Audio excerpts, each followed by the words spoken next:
कबीर गंगा तीर जो घर कनै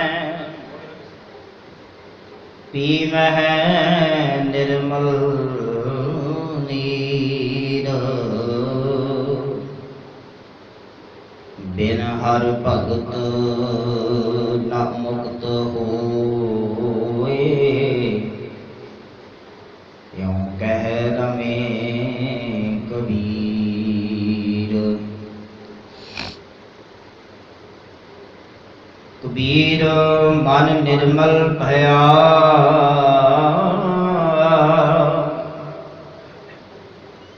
जैसा गंगा नीर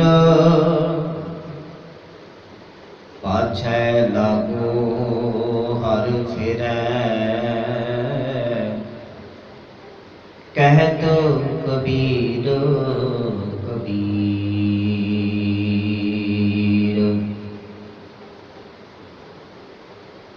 पाछै लागो हर फिरै कहत कबीर कबीर।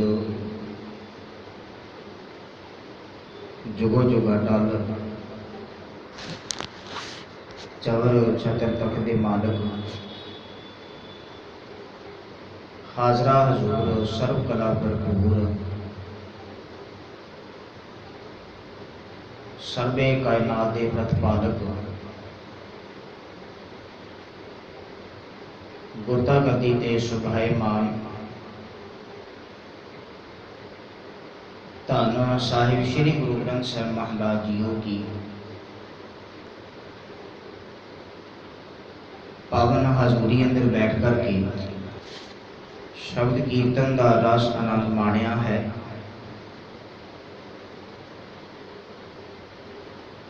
आओ सतगुरु जी की बाणी की विचार विच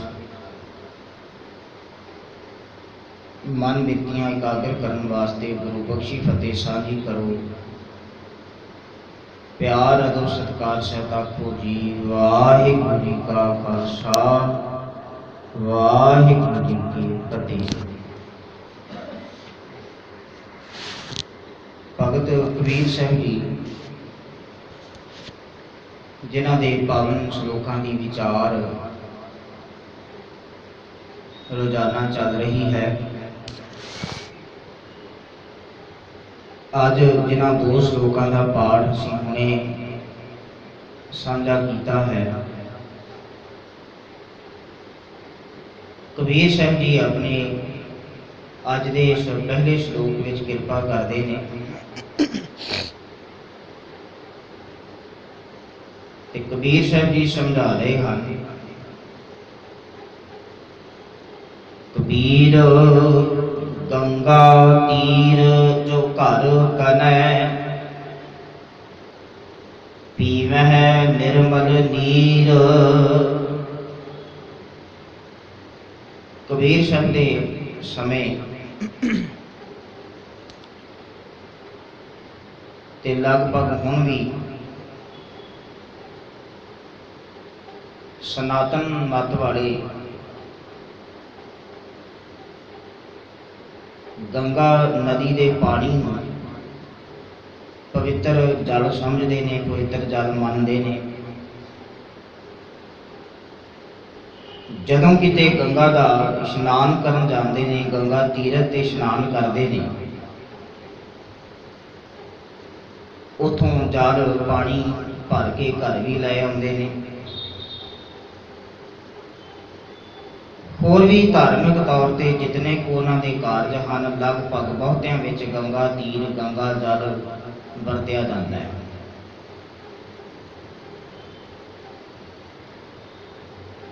कबीर साहब जी आखते हैं कि जो मनुख गंगा दे इस किनारे उत्ते गंगा नदी के गंगा तीरथ के किनारे उत्ते अपना घर पा लवे ते पीवै निर्मल नीर ते जीव जिहड़े ने उसका पवित्र साफ पानी पींदे रहन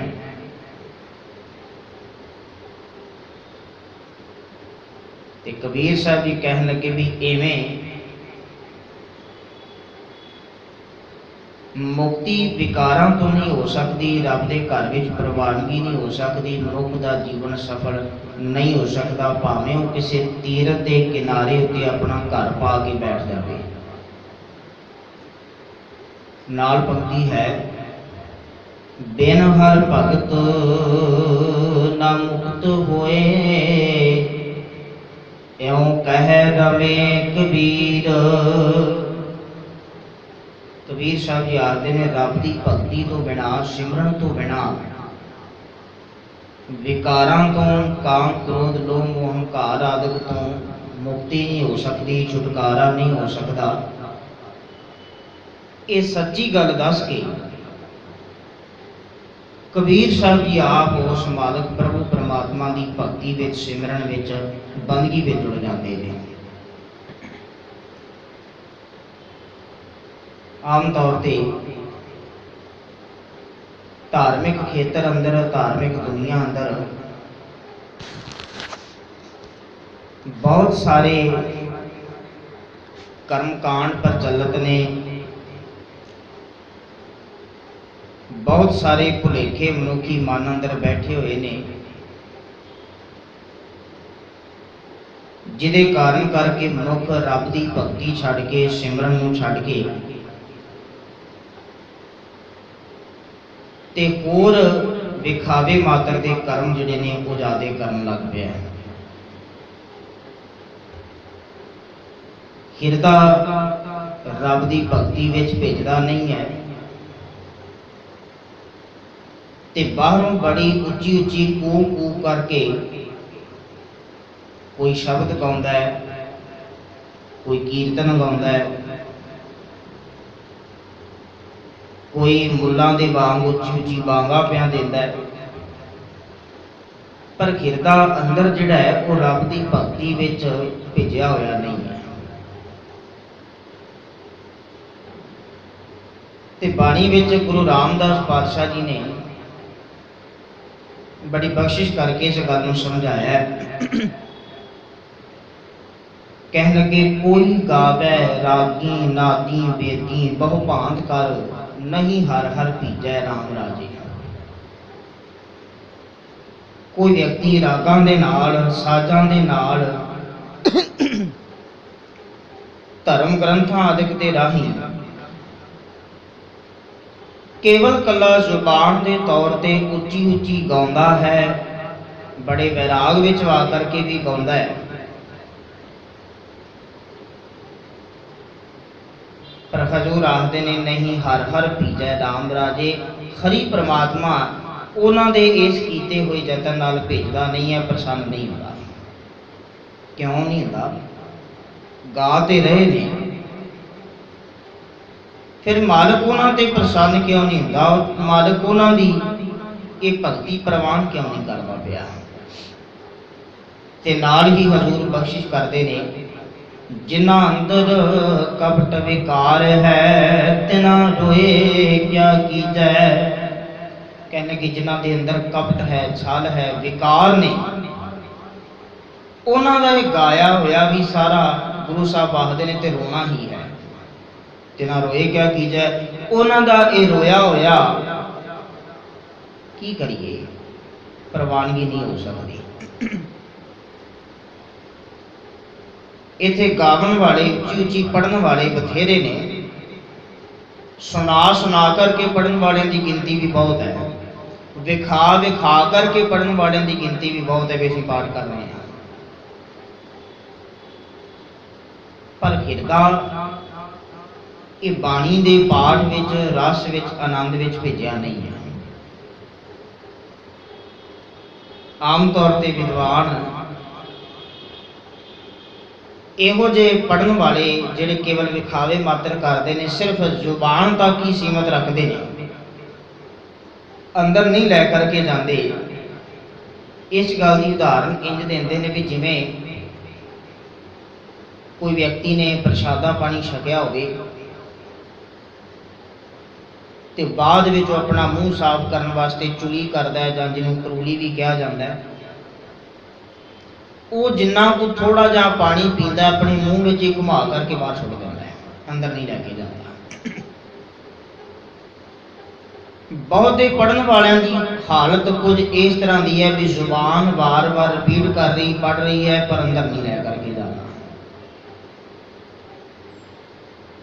ते चेता रखना दंदां ने जेकर भोजन नूं चबा लिया, दंद चबा चबा करके भोजन ते थक गए ने पर वो भोजन गले तो हेठा नहीं लगाउंदा पिया तो उसकी भुख जिहड़ी है नहीं मिल सकेगी। कुछ इसे तरह का हालात जिहड़ा है वो उन्हां लोकां दा बणिया पिया जिहड़े विखावे मात्र दे धर्म करते हैं। तां कबीर साहब जी इत्थे जिक्र करते हैं कि भावें कोई किसी तीरथ के किनारे के उत्ते अपना घर बना लवे, गंगा तीर जो घर करें पीवे निर्मल नीर, पर बिन हर भगत ना मुक्त होए, यो कह लवे कबीर। रब की भगती तो बिना सिमरन तो बिना मुक्ति नहीं हो सकती। तो इतनी गल समझा करके कबीर साहब जी आप रब की बंदगी में सिमरन में प्रवृत्त होंदे ने।